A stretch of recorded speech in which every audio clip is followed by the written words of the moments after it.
సాయాన్ని కూడా రాజకీయం చేయడం తెలిసిన దేశం చైనా. తనకు లాభం లేదు అనుకుంటే అటువైపు కూడా చూడదు డ్రాగన్. స్వార్థం కడుపులో నింపుకుని సాయం పేరుతో చేయి అందించడం, అందుకుంటామని చెప్పి దేశాలను అడుక్కు తినే పొజిషన్కు తీసుకురావడం చైనాకు కొత్తేం కాదు. అలాంటి డ్రాగన్ ఇప్పుడు ఇరాన్ పునర్నిర్మాణంలో భాగమయ్యేందుకు ముందుకు వస్తోంది. ఎందుకు చైనా అంత ఆరాటపడుతోంది? ఏ స్వార్థంతో సాయం అనే మాట తెర మీదకు తీసుకువస్తుందో ప్రపంచవ్యాప్తంగా జరుగుతున్న చర్చ ఏంటి?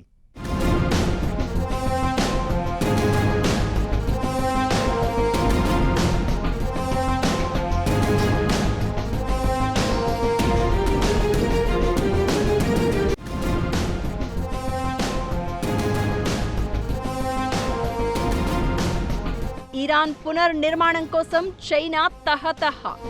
ఇరాన్కు సాయం చేసేందుకు డ్రాగన్ అడుగులు.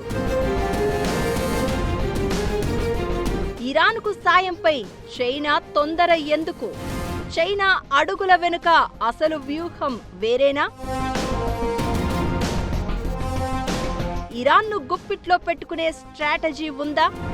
సాయం అంటున్న చైనాపై జరుగుతున్న చర్చ ఏంటి? అమెరికా ఇరాన్ శాంతి ఒప్పందం కుదిరింది. యుద్ధం ముగిసింది. 100 రోజులకు పైగా వార్తో ఆందోళనతో అలసిపోయిన పశ్చిమాసియా దేశాల జనాలు ఊపిరి పీల్చుకుంటున్నారు. అటు అమెరికా ఇటు ఇరాన్కు యుద్ధం భారీ నష్టం మిగిల్చింది. టెహ్రాన్ను తక్కువగా అంచనా వేసిన వాషింగ్టన్ ఆర్థికంగా భారీ మూల్యం చెల్లించుకోగా ఏమైనా తగ్గేదేలే అన్నట్లు ఇరాన్ పోరాటం సాగింది. అమెరికా దాడుల్లో ఇరాన్లో సుమారు 3468 మంది చనిపోగా లక్షల మంది నిరాశ్రయులుగా మిగిలారు. ఇక ఈ యుద్ధంలో ఇరాన్ నేవీ పూర్తిగా నాశనమైంది. ఎయిర్ డిఫెన్స్ సిస్టమ్స్ భారీగా ధ్వంసం కాగా వైమానిక దళం చాలా వీక్ అయింది. అమెరికా ఇజ్రాయిల్ దాడుల్లో ఇరాన్లోని వందలాది స్కూళ్లు, ఆస్పత్రులు, నివాస వ్యాపార సముదాయాలు, ఆయిల్, గ్యాస్ కేంద్రాలు, రోడ్లు, రైళ్లు ధ్వంసమయ్యాయి. ఇదంతా మామూలు స్థితికి రావడానికి 2 నుంచి 5 ఏళ్లు సమయం పట్టే అవకాశాలు ఉన్నాయనే అంచనాలు వినిపిస్తున్నాయి. అయితే శాంతి ఒప్పందం కుదరడంతో దేశ పునర్నిర్మాణానికి ఇరాన్ సిద్ధమవుతోంది. అయితే దీనికోసం చైనా ముందుకు వస్తోంది. ఇదే ఇప్పుడు కొత్త అనుమానాలకు, చర్చకు కారణమవుతోంది. పునర్నిర్మాణ కార్యక్రమాలను ప్రారంభిస్తున్న ఇరాన్కు ఆర్థిక, దౌత్యపరమైన మద్దతు అందించేందుకు చైనా సిద్ధమవుతోంది. చైనా విదేశాంగ మంత్రి వాంగ్ యీ ఇరాన్ భద్రతా అధికారి ఘదీర్ నెజామీపూర్తో భేటీ అయ్యారు.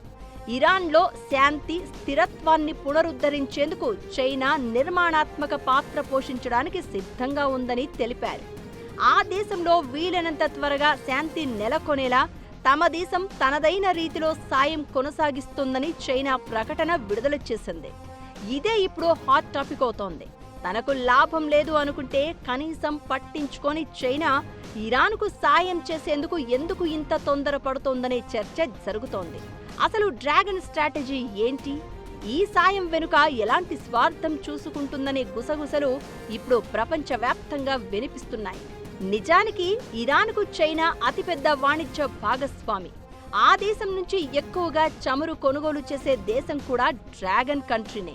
ఇరాన్ ఎగుమతి చేసే మొత్తం చమురులో సుమారు 90% చైనానే కొనుగోలు చేస్తోంది.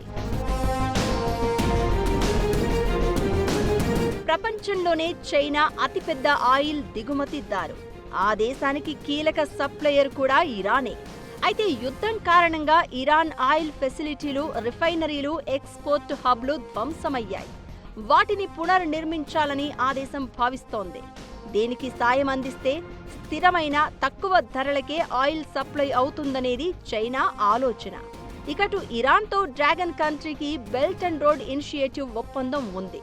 చైనాలో మొదలై మధ్య ఆసియా, ఇరాన్ నుంచి యూరప్ వరకు ఈ ప్రాజెక్టు ఉంటుంది.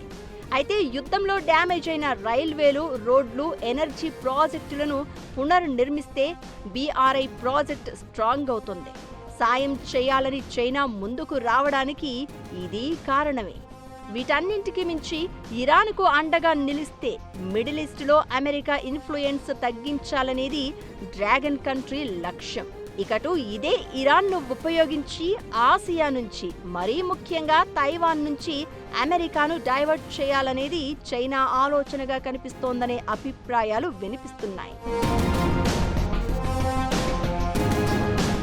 పశ్చిమాసియాలో ప్రభావం పెంచుకోవడమే లక్ష్యంగా సాయం పేరుతో ముందుకు వస్తోంది చైనా. ఇరాన్కు మాత్రమే కాదు, యుద్ధ ప్రభావిత దేశాలకు వైద్య సామగ్రి, అత్యవసర సహాయాన్ని పంపడంపై దృష్టి సారిస్తోంది.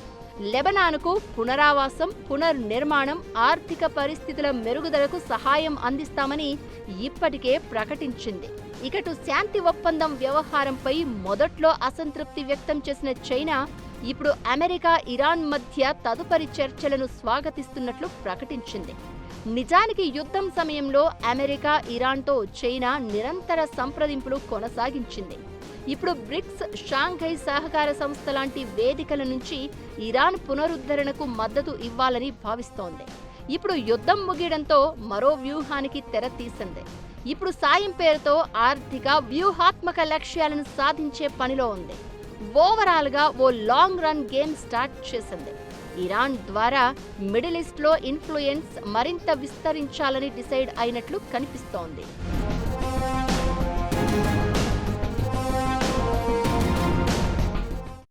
ఇరాన్కు సాయం అందించి చైనా ఎలాంటి వ్యూహాలు అమలు చేయబోతోంది, ఎలాంటి లక్ష్యాలు చేరుకోవాలని ప్లాన్ చేస్తోందని ప్రచారం జరుగుతున్న వేళ ఇప్పుడు ప్రపంచాన్ని ఓ భారీ ప్రశ్న వెంటాడుతోంది. ఇరాన్కు సాయం పేరుతో హర్మూజ్ మీద డ్రాగన్ పట్టు పెంచుకుంటుందా అనే అనుమానం తెరమీదకు వస్తోంది. అది సాధ్యమయ్యే పనేనా? ఇకపై చమురు ధరలను చైనానే డిసైడ్ చేయబోతోందా?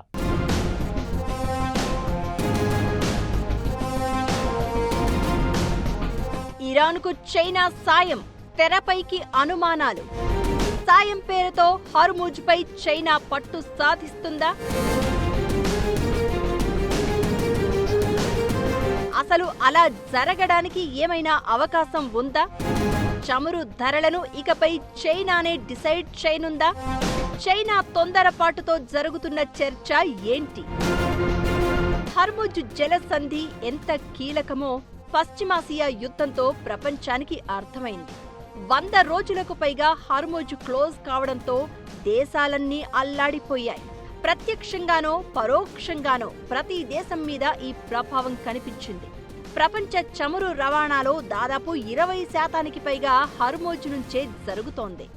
దీన్ని ఇరాన్ క్లోజ్ చేయడంతో చమురు సంక్షోభంతో చాలా దేశాలు మాంద్యంలోకి జారుకున్నాయి. అయితే ఇప్పుడు ఇరాన్కు సాయం చేసేందుకు చైనా ముందుకు రావడం, నిజానికి తొందరపడుతూ ఉండడం ఇప్పుడు కొత్త అనుమానాలకు కారణమవుతోంది. సాయం పేరుతో ఇరాన్ను గుప్పిట్లో పెట్టుకుని హర్మూజ్ మీద డ్రాగన్ కంట్రీ ఆధిపత్యం సాధిస్తుందా? అసలు అలా జరిగే అవకాశం ఉందా?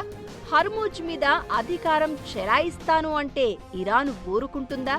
అనుమానాలే నిజమై అదే జరిగితే ప్రపంచం పరిస్థితి ఏంటనే ప్రశ్నలు వినిపిస్తున్నాయి. ఇరాన్కు సాయం చేసిన హర్మూజ్ మీద చైనా ఆధిపత్యం సాధించడం దాదాపు అసాధ్యమే అనే అభిప్రాయాలు వినిపిస్తున్నాయి. బందర్ అబ్బాస్, చాబహర్ పోర్టులపై చైనా ఎప్పటి నుంచో ఆసక్తి చూపిస్తోంది. అయితే ఇప్పుడు ఈ పోర్టులు ఎనర్జీ కేంద్రాలను మళ్లీ నిర్మించేందుకు సాయం అందిస్తే చైనాకు లాంగ్ టర్మ్ లీజులు, లాజిస్టిక్ కంట్రోల్ పెరిగే అవకాశం ఉంటుంది. ఇది హర్మూజ్ ట్రాఫిక్ ను ప్రభావితం చేస్తుంది తప్ప జలసంధిని శాసించేంత అధికారం చైనాకు వచ్చే అవకాశమే ఉండదు. ఎలాగూ ఇరాన్కు చైనా అతిపెద్ద వ్యాపార భాగస్వామి. ఇప్పుడు అందించబోయే సాయానికి బదులుగా డిస్కౌంటెడ్ ఆయిల్, ఫ్యూచర్ గ్యారెంటీలు లభించొచ్చు తప్ప అంతకు మించి ఎలాంటి అధికారం దక్కే అవకాశం లేదు. శ్రీలంక, పాకిస్తాన్లో అనుసరించినట్లు అప్పుల ఫార్ములాను అమలు చేసి ఇరాన్ను గుప్పిట్లో పెట్టుకోవడం చైనాకు అంత ఈజీ కాదు కూడా. హర్మూజ్ మీద ఇరాన్ పట్టు వదులుకునే ప్రసక్తే ఉండదు. అగ్రరాజ్యం లాంటి దేశాన్ని వణికించింది. ఒత్తిడి చేసి ఒప్పందం వరకు లాక్కొని రాగలిగింది అంటే హర్మూజ్ జలసంధి ఇరాన్ గుప్పిట్లో ఉండడమే కారణం. దీంతో హర్మూజ్ పై పట్టు నిలుపుకునేందుకు భౌగోళికంగా, మిలిటరీ పరంగా ఇరాన్ తగ్గేదేలే అంటోంది. అలాంటిది మిగతా దేశాల్లో చేసినట్లు అప్పుల వ్యూహాన్ని చైనా అమలు చేస్తామంటే ఇరాన్ జాతీయవాదం, ఐఆర్జీసీ ముందు ఆ స్ట్రాటజీ నిలిచే అవకాశం ఉండదు. అయితే యుద్ధం టైంలో హర్మూజ్ను క్లోజ్ చేసినప్పుడు చైనా ఓడలకు ప్రత్యేక ప్రాధాన్యత ఇచ్చినట్లు రిపోర్టులు చెప్తున్నాయి. భవిష్యత్తులోనూ ఇలాంటి విధానమే కొనసాగుతూ ఉండొచ్చు.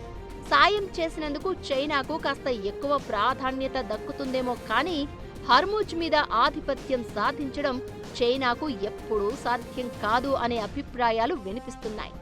సాయం పేరుతో ఇరాన్కు చెందిన ఎనర్జీ ఇన్ఫ్రాతో పాటు పోర్టులు, ఆర్థిక వ్యవస్థపై భారీ ఇన్ఫ్లుయెన్స్ సాధించే అవకాశాలు ఉండొచ్చు. ఇది హర్ముజ్ ట్రాఫిక్, ఆయిల్ ఫ్లో మీద పరోక్షంగా పరపతి అందిస్తుంది. అంతే తప్ప పూర్తి ఆధిపత్యం చైనాకు సాధ్యం కాదు. హర్ముజ్తో పాటు రాబోయే రోజుల్లో చమురు ధరలను చైనానే డిసైడ్ చేయబోతోందా అనే ప్రశ్న కూడా తెర మీదకు వస్తోంది. దశాబ్దాలుగా ప్రపంచ చమురు మార్కెట్పై ప్రభావం చూపింది మిడిల్ ఈస్ట్ దేశాలే. యుద్ధాలు, ఆంక్షలు, ఒపెక్ నిర్ణయాలు, భౌగోళిక, రాజకీయ ఉద్రిక్తతలు ముడి చమురు ధరలు నిర్ణయించేవి. అయితే యుక్రెయిన్తో యుద్ధం తర్వాత ప్రపంచ ఇంధన మార్కెట్లో రష్యా కూడా కీలక శక్తిగా ఎదిగింది.